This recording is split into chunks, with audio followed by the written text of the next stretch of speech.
Are you fascinated by the paranormal and want to hear about encounters that have happened to real-life people in real-life places? Do you need a drink to calm those nerves after hearing some scary stories? You're listening to Booze and Bourbon. Well, we invite you to grab a drink, whether it's a coffee or something with a little bit more spirit in it. Grab a blanket, snuggle in, because I'm Kim and that's Jen, and we're Booze and Bourbon. Welcome back, everybody, to another yet awesome episode of Booze and Bourbon. I'm Jean-Pierre and Kibele. Jen, how you doing this week? I'm just doing fan-dandy over here. Kimberly, how are you? I'm good. For some reason, I've been not sleeping so well. But besides that, kind of annoying. I wake up like super early. There was a stretch there for 3 nights in a row. I was waking up at 3. And on the third night, I was like, are you kidding me right now? Ooh. Yeah. You know what that means, right? What? I mean, I don't want to say it, but... Spit it out. Well, you said around 3? Yeah. Isn't that the witching hour typically where spirits will try to contact you between 2 and 3? Yeah. Mm-hmm. Yeah. Okay. I have to say this too. I've been watching my sleep cycles, and I think I know because I've got the Fitbit watch now. Mm-hmm. And I think I know why I have super, super vivid dreams right before I wake up first thing in the morning is because I'm totally in the REM state of mind at that point, which of course I had no idea until my Fitbit told me. So that's pretty cool. I just need to say this, especially for all of our listeners, because I feel like if they're on Snapchat, they probably see the ad. But you know how ads will pop up while you're watching other people's videos? It's been so long since I've been on Snapchat, but sure. Okay, it's just like a little mini commercial break. Right. And there is an app for sleep that is on there as well. And it always starts off with this girl farting, and then it records everything you do in your sleep, from how you breathe to like your bodily movements. I've seen that. Yes, I die laughing every time because I'm like, what a great way to start the commercial or the ad. That's just great. Who knew? They stole all your footage for an ad. You should really get a lawsuit out of that one, Jen. Yeah, you know. Dear God. Yeah. Well, I was just, kind of thinking about maybe why I haven't been sleeping well. And it all really, I think, boils down to there's a lot of excitement going on around the podcast right now. And even though it's, still kind of weird COVID restriction times, I feel like everybody is just itching to get back to normal. Yes. We've got some really great guests that are going to be coming on the show, like within the not so distant future.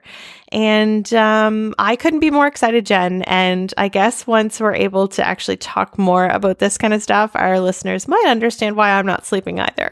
True. Kim's not sleeping. I'm also not sleeping, but mine's more out of probably pure enjoyment that maybe something will happen and then I get to be a movie star.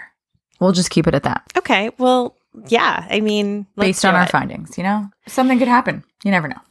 And the other thing to keep in mind too is, like, at this point, I'm a good manager. So if you need a manager, I got you, girl. Well, you're going to be in it too, though. So we're both going to be stars. Okay. Do you follow me? Do you follow me now? Yeah. Okay. So we're going to hire Jen, my other Jen. Yes. As our manager. Absolutely. All right, we got it all figured out. Okie dokie. I wanted to talk a little bit about this fantastic bourbon that I have sitting here in front of me that you're going to get to drink too, because we have 3 bottles of it. It is 1792, and it's not just any 1792 bourbon. It is your foolproof Kentucky Straight Bourbon, coming in at 62.5% alcohol, meaning it's 125 proof. Woo! She hot. So I just got to find my glass here. I can't wait, to be honest with you. So here's a good cork pop for you too. Ooh, that was a great one. You like that, did ya? Yep. Ooh, baby, I got more of that in store for you. Did me proud. That was a good one. I just wish that I had that to drink myself as well. I know. You will. Don't worry. Soon.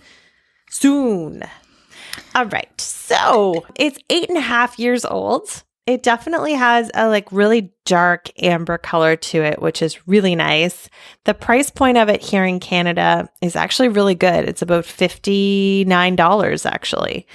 So you're getting a lot of alcohol for $59, let me tell you. It's really, really hot, like I mentioned. But it's not overwhelming like maybe the George T. Stag where it like really, really kicks you. Mm-hmm. This is really good over a little bit of ice, in my opinion. It's definitely oaky, caramelly. I'm gonna take a sip and I'm not gonna die. Okay. Tell us about it. So it actually really like warms my mouth. Oh, okay. It isn't alarming. My mouth is still really warm, which is cool. I'm getting a lot of peppery spices. It's not overly sweet. There's definitely some caramel flavors in there, and maybe some dried fruits, and maybe some nuts, like an oily kind of finish towards the end. So yeah, no, it's definitely good. And I feel like this would be absolutely phenomenal. Although a lot of people would say, don't do it. I'm going to say this would be phenomenal in like a whiskey sour. Or something that has lemony and maybe some maple syrup in there too. Wow. Maybe I should use it for my mom is making me a birthday cake with bourbon in it because she wanted to keep on the, on the same level as we try to keep it here. Wendy is just about the sweetest mama. Wow, yes. That's awesome. So I will be saving you a piece as well, which I hopefully will be driving out to you very soon. I can't wait. It could even be a cheesecake. I'm not even sure. She's just like Betty Crocker. So she was like, I'll figure out a way to make either a cheesecake or a cake with the bourbon. I was like, absolutely perfect, Mom. She is something else. Wow. Yeah. Wow. Everyone go give Jen's mom some love on social media. Oh my God. Jen, now that I've got my bourbon in my bourbon pocket and it's warming very nicely, do you want to play a game? Yes. Yes, I do. Okay. Do you want to play Would You Rather? Absolutely. Would you rather wake up in the middle of a field? You're completely naked. You don't know why you're there, but you're in the middle of a field in the middle of nowhere. You have no idea where you are, but your only way out is to go through a very creepy looking forest or to go through one of those really long circular caves that I think they run under highways. Yes. Those. So those are your only ways out. Or would you rather wake up in a very creepy, deserted looking barn, also in the middle of nowhere, but you're not naked. You do have pajamas on. Okay. I got a thing for old barns. Oh, okay. Yeah, and I think it's because when I was growing up and we had our summer property, it used to be an old farm and the barn was completely original and it had big old beams in it and it was super dusty in there and there was always birds and stuff in there. But I would climb up to the loft where all the sunshine would come in and I would just sit up there and read and hang out and like, do you remember, this is so Canadian, such a Canadian 80s kids move right here. Do you remember the magazines called Chickadee? Yes. I used to read my Chickadee magazines up there. Okay, we've now learned a whole new side of Kim. She likes barns, she likes to stay in them, and she likes to read her Chickadee magazines in there. Absolutely. Now, if I had a barn, I would just sit there and drink bourbon and probably play with a spirit box. Ooh. So yeah, let's go with the old barn. Okay, great. We'll go with the barn. No naked in the woods. We got it. Okay. Would you rather want to be a warlock, since that's what we're talking about today, which we totally haven't even mentioned yet? Oh, yes. Yes. But I mean, if people can read, they can see what the title of the show is. So yeah. So would you rather be a warlock who, whenever you cast a quote unquote spell, your skin turned into football leather? Oh, okay. Like that really like textury, like pigskin kind of thing going on? Mm-hmm. Or whenever you cast a spell, very indiscreet, and all your hair turns gray. I mean, the football skin isn't really calling out to me. I also greatly dislike hair of any sort. I mean, other than on the top of my head. So I'm pretty sure you like your eyebrows too. Well, I do. Yes, I do like my eyebrows as well. And your knuckle hair and toe hair. Ew. No, I don't. I'm kidding. You know, I mean, I can't really take care of the skin as well as I could probably just wax the gray, intense pubic hair woods that I would have there. So, I mean, yeah, I'm going to go with that. Okay. All right. Good job, Jen. It'll just be an expensive spa bill every other week, you know, but other than that, it's fine. So maybe I should tell everyone, since we didn't really talk about it, what we're talking about, you know? Yeah, please do. Oh, okay. Great. Well, we did actually cover this before slightly. We did an episode on witches before and briefly touched on warlocks. We decided, though, that we should probably go back and do an episode on them as well to not leave anybody out, to just make sure we include everyone. Yeah, I love this idea. So we're going to get into that story and who warlocks are and what their story is just after the break. Stay tuned.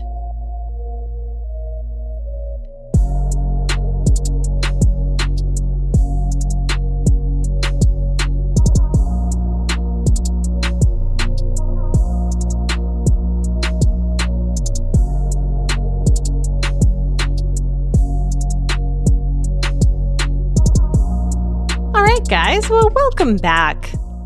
As Jen mentioned before, we are going to get into warlocks today. It's going to be a very different episode for us. We covered witches, but we have not yet covered warlocks. So according to Urban Dictionary, a warlock is known as this.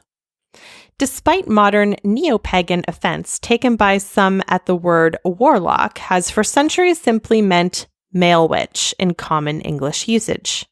Claims that the word originates solely from an old word for traitor are erroneous. In medieval records, male witches are often called warlock by Christian persecutors and judges. If one of its meanings is indeed traitor, then it is reasonable to assume that oaths broken were Christian oaths and that warlocks were perceived as being traitors to Christian values and society. Many modern-day male witches are reclaiming the word warlock as a positive word of power and ancient imagery, even as the word witch was reclaimed in years past and recast in a rightfully positive light.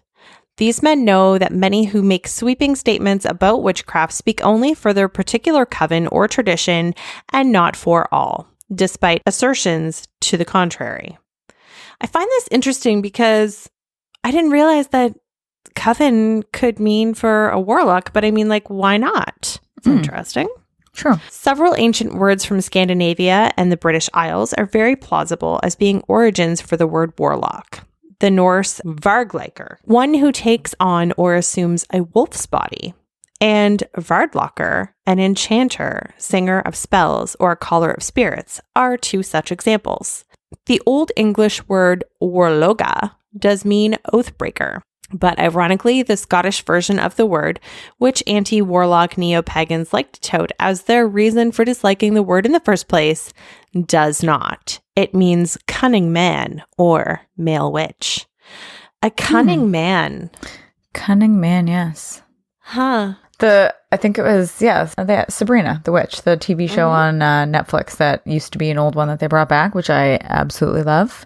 They always refer to them as the cunning, like either or, witches, warlocks, just like, or anybody that has any sort of special power in a sense, that they have the cunning.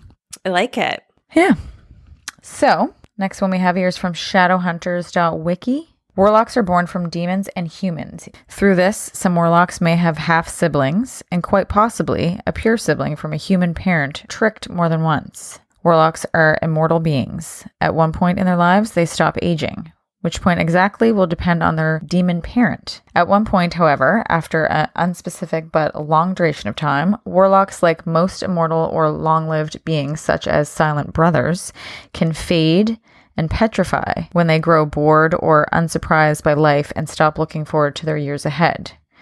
When the weight of their long lives settle on them, they may begin to lose their minds and or stop feeling and living in all other essences of the word except literally. A universal trait among them are their warlock or demon marks, a part of their body that is strange or unique that identifies them as unearthly. What? Wait. Like, so are they actually saying that they're evil? Because I don't get it. Because I thought they were like witches, but they're guys. Yeah, that's what I thought. Okay. But apparently, maybe. Legend has it. Yeah. So then there's that. One of the more well-known warlocks is George Pickingill. He sounds as though he's walked straight out of a horror story. A tall, frightening 19th century man with a hostile demeanor and long, sharp fingernails. He was a famous cunning man, a practitioner of folk magic. Old George, as he was commonly known, was a farm worker who claimed to be a hereditary witch. According to him, his magical ancestry could be traced all the way back to the 11th century, and the witch Julia Pickingill, who was a sort of magical assistant to a local lord. Pickingill was a vile, unlikable man who often terrorized the other villagers for money and beer. However, he was respected as well as feared. He was said to be a skilled healer and occasionally settled disputes between villagers. In occult circles, Pickingill was a superstar, essentially the Aleister Crowley of his time. He was recognized as an acolyte of an ancient horned god, a frequent ally of Satanists, and the foremost authority on magical arts. As such, his counsel was widely sought by other witches. However, this authority was somewhat spoiled by the fact that Pickingill was a bit of a bigot. He would only endorse a coven if its members could prove that they were of pure witch lineage, and something of a sexist. All the work in his covens was done by women, who also had to submit some fairly unsavory practices. And a recent warlock named Raymond Buckland is known as the father of American Wicca. He was deeply impressed by a modern Gardnerian Wicca. He took Gerald Gardner's teachings to the New World and eventually refined them into his own variation called CX Wicca. CX Wicca. CX Wicca.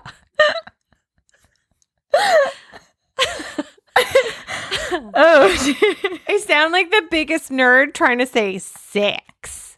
So I'm like, CX. but it is said and spelled that way. That's how you say it. All right. A veteran of witchcraft, Buckland has been involved in covens since the 60s, usually as a leader. He is a Wiccan priest and a revered expert in all things neo-pagan. Until his retirement from active witchcraft in 1992, he spent decades as the most recognizable spokesman and the most foremost expert of the craft. These days, he lives in rural Ohio, where he writes books about magic and continues to practice a celerity version of the craft. Well, okay, Raymond, I want to know about your CX Wicca. Yes. I don't know. I can't stop laughing. Like, I can't even say it myself. So it's very enjoyable. Just get it off your chest. CX.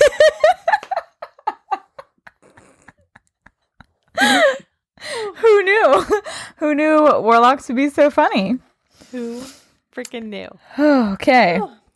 All right. So from dragonintuitive.com, warlocks have existed in every culture and at different times had some means of support from the cultures they lived on the fringes of. In fact, the stories of the supposed witches, Sabbath, as related by the Catholic Church, about the supposed evidence of their contact with Satan, was always just a mysterious man in a cloak or robes, possessed of an unusual demeanor and never seen in the village normally. They were likely accused of communing with the devil because warlocks behaved in what outsiders might seem as demonic or devilish ways. Passionate, wild, dancing, loud music and screaming, howling, things like that. Their motivations are not sadistic, and in fact, often they would come to the protection of the village they were born into, attacking the camps of enemy forces while they slept, acting independently of their tribes, functioning more as warriors than soldiers. Even when working as small groups, part of their perceived magic was their seeming immunity to what the villagers saw as very disturbing, even frightening, going about in the dark of night comfortably as if they were nocturnal predators.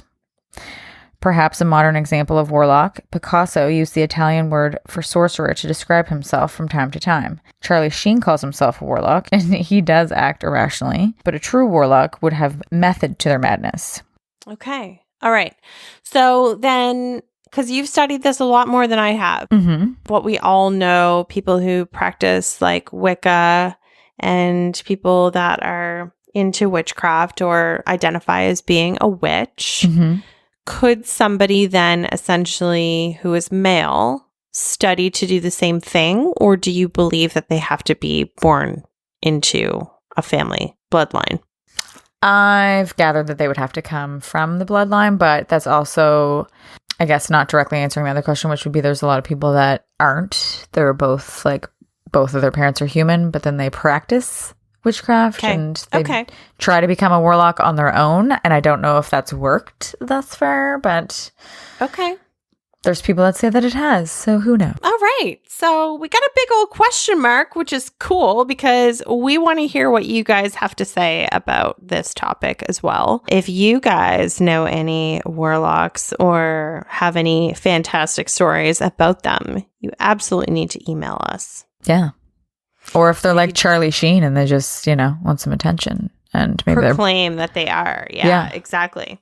So if you want to email us, you can definitely email us at boozeandbourbon@gmail.com. That is BOOSAND bourbon@gmail.com. Yes. So guys, if you want to follow us and stay in touch with us, you can follow us on Instagram on our lovely Insta page, Booze and Bourbon. You can also follow us on Facebook, Booze and Bourbon, the podcast. You can follow us or listen to us, I should say, on any app possible that plays podcasts as cool as us.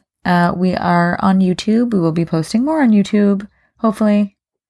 Yes, we will be. Twitter. We don't really use our Twitter. But no, Twitter's for the birds. Get it? Good one. Hey. And definitely please rate us, guys. Give us all of the stars, because we are just that cool. And now it's about time for us to do a little patron shout out. So we have Aaron with an A.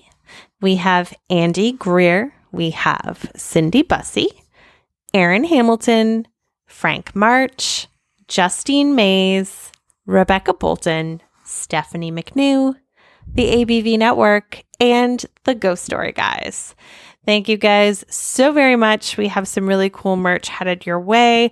I'm just like, is Canada Post on strike? Because I've been waiting for this stuff for like ever now. And it's really bothering me because we just changed our logo. And I ordered some business cards and I also ordered magnets. So I want to throw the magnets along with some t-shirts up for people to purchase. And yeah, I'm just like waiting forever for the patron stuff to come in. So it's really bothering me. So if you want to become a patron and get really slow fan mail, then you can become a patron at patreon.com/booze and bourbon. And if you want to become a witch or a warlock, I mean, we could all become one together and hopefully have a little cunning circle. Is that what it's called? No. That's what we should just rename our Patreon account. Yes. Like the Join cunning us, circle. The cunning circle.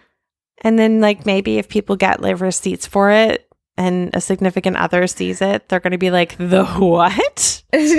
Wait, whoa, what? Anyway, guys, thank you so much for listening to today's episode.